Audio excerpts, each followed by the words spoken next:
Hello everyone, this is Dr. Sakshi Kumawat, physiotherapist, Quick Walk Physiotherapy and Rehabilitation Center, झूटवाड़ा, Jaipur.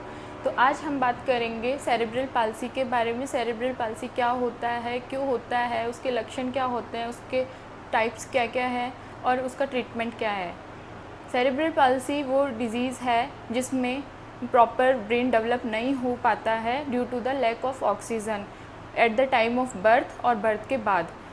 तो इसका simply mean ये होता है कि एबनॉर्मल ब्रेन डेवलपमेंट, उसकी वजह से सेरेब्रल पाल्सी हो जाता है।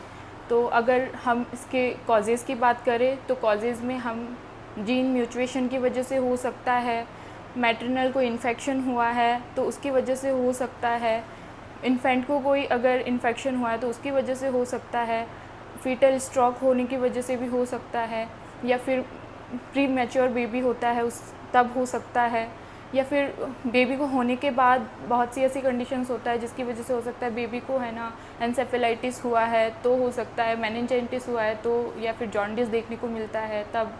तो इन कंडीशंस में सेरेब्रल पाल्सी के चांसेस ज़्यादा होते हैं। अब अगर सिम्टम्स की बात करें तो सेरेब्रल पाल्सी के चिल्ड्रन में हमें सिम्टम्स क्या देखने को मिलते हैं, तो वेरिएशंस आ जाते हैं मसल टोन्स के अंदर। तो फ्लैसिड हो जाती है, रिजिड हो जाती है, एज मसल टोन में वेरिएशंस देखने को मिलते हैं। स्पास्टिसिटी आ जाती है, बैलेंस और कोऑर्डिनेशन में प्रॉब्लम आती है, हियरिंग और विज़न में प्रॉब्लम आती है, और वॉकिंग में, लर्निंग में, स्पीकिंग में, सब में प्रॉब्लम आने लगती है। डिफ़िकल्टी आती है स्वेलोइंग, कुछ खाना खाने में या फिर ऐसे, और एक्सेसिव ड्रूलिंग भी होती है साथ ही साथ उन्हें। और अगर अब हम टाइप्स की बात करें तो टाइप्स उसका स्पास्टिक सीपी होता है जो सबसे ज़्यादा कॉमन होता है।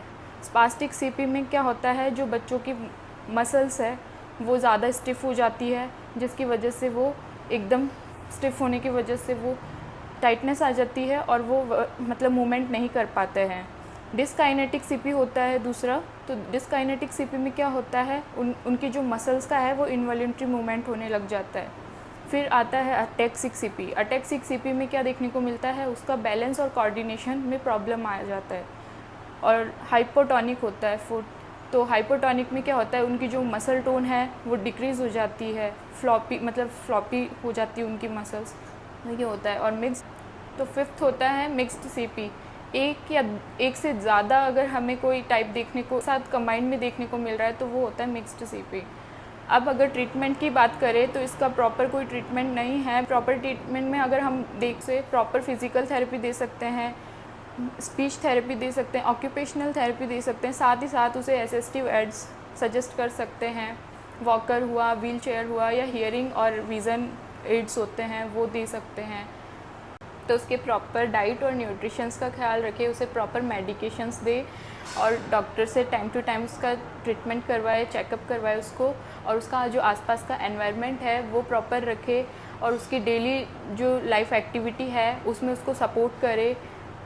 और बेटर रिज़ल्ट के लिए आप हमारे सेंटर पे विज़िट कर सकते हैं। यहाँ आपको गुड टीम मिलेगी, गुड रिहैबिलिटेशन वर्क मिलेगा, साथ ही साथ आपका बच्चा सेल्फ डिपेंडेंट बनने में थोड़ा मोटिवेट होगा। Thank you.